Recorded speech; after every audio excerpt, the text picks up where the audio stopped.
Oh boy, are these things getting a lot of hype at the moment. And to be fair, for some golfers, they are a godsend. But there's two problems with the ever-growing hype that these things get. One, everyone thinks that they need one, and two, it's impossible to find a good one. Therefore, let's tackle those problems, get you the right equipment, and hopefully save you a bit of money. Guys, how you doing? Welcome back to a brand new video. Simon here, SAS Golf Academy. Tour pros are using 7 woods. Why are they using 7 woods? And ultimately, the alternative to a 7 wood for the average golfer. Because yes, this is a great club for some of you, but how do you know what category you're in? And is it worth you stumping up the astronomical prices that 7 woods go for, when actually there's a cheaper, better alternative depending on how you swing a club? Now I have to say a massive thank you to the guys at Replay Golf for sourcing all these 7 woods, as they're rarer than hen's teeth. And to be honest, as we'll talk through this video, one of the big benefits of a 7 wood is that this is one of the clubs that I feel you guys have to test on a golf course. And again, why the guys at Replay are so good, because you could buy the club, test it at the driving range, test it at your golf course, obviously without damaging the thing. And if it doesn't work, you can obviously take it back within their trial period. Because as I'm about to explain and show you through the test in a minute, one of these might be perfect for player A and the other might be perfect for player B. Not to mention, a hybrid's a lot easier to get in the second-hand market because there's quite a few of them out there. However, to cut down your list of clubs that you would want to try in the future, let me explain why the world #1 replaced this with, well, a newer version of this for a couple of tournaments. So let's start from the beginning, shall we? And I'm not talking about Vice themselves, but golf balls in general have got lower spinning over the last 2 decades or so. Hence why, back in the day, even the average golfer, or let's say average to high club head speed player, could get away with using a 3-iron. And that ball advancement is a good thing for the everyday golfer. We've gained distance throughout the bag, as typically we spin the ball too much when we start this game. As you get better, as you get faster, actually improving your backspin helps control. And for 98% of the golf courses we play, and also the pros play, the greens are receptive enough, they're soft enough, meaning you don't need an aggressive descent angle in the green to get the ball to stop. Well, if it had hit the green, that probably would have stopped, but sadly I missed it. So let's do a simple test, shall we, and explain what head design actually does and why pros have opted to a 7 wood, especially over the last 5 years or so. Interestingly, Scotty was actually built a 5 wood before the 7 wood to try and get this 245-yard carry goal to essentially replace this, but with a lot more height. That 5 wood went too far. Why? Because it spun too little. Therefore, they went to the 7 wood, and here's the numbers that came out perfect for him. 11 degrees launch, around 4,100 RPM, and over 128 foot peak height. And by no means do I swing anywhere near as well as Scotty, but I've hit my 3-iron there just to the right of the green pretty well, and I'm just going to hit this Reg Flex 7 wood next to it at a similar speed. If I didn't hit it massively out the heel, however, even though that has somewhat got a higher descent angle, which kind of proves my point anyway.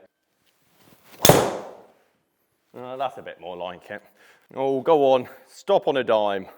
Not bad at 250 out. The point of this video isn't to say one is better than the other than the fact that these have got different jobs. For the pros, this is different when it comes to the average golfer, and why the numbers in a minute are going to help you choose what you need. But okay, they've got different shafts and it's not the fairest to test, but let's be honest, they've both done the same carry. Yet, let's be honest, one had a lot more stopping power than the other. Not to mention, we have to look at trajectory. The yellow line is obviously the 3-iron. That'd be great at the open if it's blowing a gale, whereas the 7 wood, Quail Hollow, firm, fast greens, not as much wind, You can play with having this high floaty shot where the elements can buffet it. Obviously, you couldn't have that on a links course when the wind's up. And I appreciate this is quite new. I'm going to talk about more cheaper, affordable options when it comes to fairway woods, 7 woods, as well as hybrids towards the end of this video. However, ballistics to one side, launch and spin to one side, this is so much more forgiving. I mean, I showed you the heel shot a minute ago, still got to the target, compared to something, well, like this. Which is where this comes in, and we're gonna do test 2 now, because yes, this is the more forgiving model, but then for some of you, unlike the Tour Pros, you launch the ball way too high, you spin the ball way too much, and yes, this is forgiving, but if it's losing you distance, that's not gonna help your game. So is there a middleman that's not as much in demand, and not only will it help your game, but actually, you might be able to find one of these.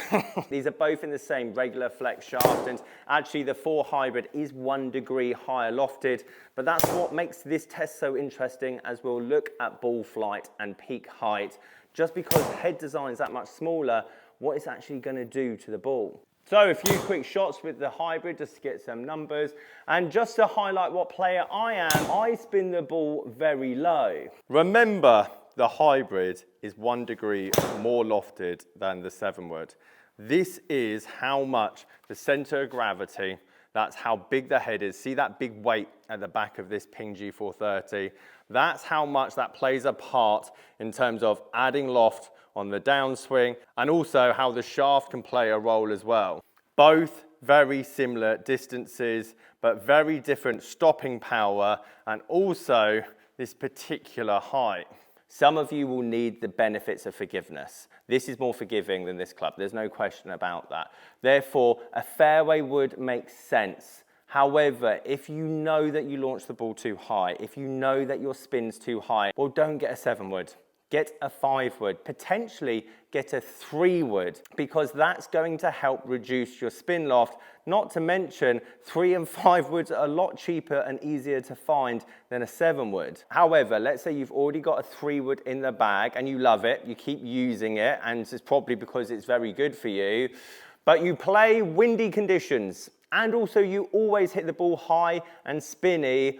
A 4 hybrid for me makes sense for that particular golfers. Those long par 4s that are 170, 180, 190, and you don't need it in the air a long time. For the same reason, Scotty probably will put this back in the bag for, let's say, a links golf course or more testing conditions over the course of the year. And just like I'm about to show with my last golf club, it's kind of getting all the right elements together. However, your answer might be a lot more affordable and easier to find than the very hyped up 7 wood that we have here at the moment. Now we're going to look at affordable hybrids and also fairway woods in a minute, but that's in a reg flex shaft. And actually I'm about to make this club even harder to find, but again, let me give you some advice in this area. Tiny bit too high launch. Tiny too much spin realistically for me in this particular area if I was to put a 7 wood in the bag, which is why I have to shout out the guys at Replay Golf, because not only have I got this 7 wood 20 degree AI Smoke Triple Diamond, but I've got it in a Velocore Ventus X stiff shaft. If I was to ever start a golf company, it would be called 7 wood, and I would just make stiff flex 7 woods, flood the market. I would make a fortune. Anyone that wants to be a business partner in that, let me know. Because for my swing, as explained, I spin the ball low. So a 7 wood head makes sense for me, but I used a reg flex shaft there, which has higher torque, meaning the ball wants to go over to the left-hand side. Therefore, a stiff flex or even an X stiff shaft with lower torque makes sense, which means that I should have the best of both worlds, he says. Oh, that is absolutely lovely. Again, if you're a faster player, a 7 wood is a bit of a cheat stick. Obviously, it's shorter than a 3 wood. It's going to spin more, which takes that side spin out of your bad shot quite a lot of the time. And because you're fast,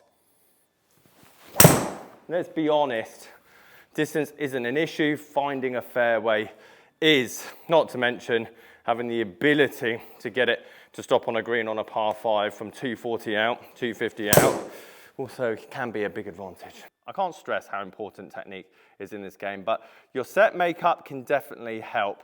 That was the first one today, and obviously I've tested the hybrid and the other 7-wood a lot. I've never had that lower launch and that high spin, and that kind of peak height as well from any other club but this one here. It's not technology, it's club design. The higher launching spinnier head of the fairway, the loft of the fairway, and then the shaft to somewhat counteract that, kind of fine tune it. Again, this is never going to go as far as a driver, even with the stiffest shaft in the world, because there's just too much loft there. With that in mind, I'm going to talk about my secret tip when it comes to 7-woods. Bearing in mind, I just told you, don't worry about technology. We want loft and we want a shaft that's going to suit us. As you can see here, first up, £137 for a Cobra Aerojet.